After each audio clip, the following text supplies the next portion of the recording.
One of the things I really love inside of AreaPro is the pricing journey. Yeah. And when we're dealing with buyers, that pricing journey is so important because they look at a house, they see the sticker price, they get excited about it, and but somewhere in the back of their mind they're thinking, what can I offer? Like what's Yeah.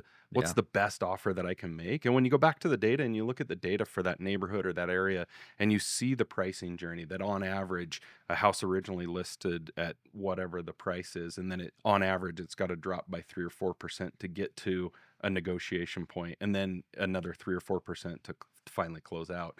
That journey and the way that we spell it out inside of AreaPro just helps the buyers understand Really powerful. what are the steps that are going to happen to get me to the net. Because at the end of the day, it's all about what's the end number? What am I going to pay? What's Yep. my mortgage going to be? Because they're trying to work back into that, Yep. and helping them through that journey is very, very helpful. Absolutely.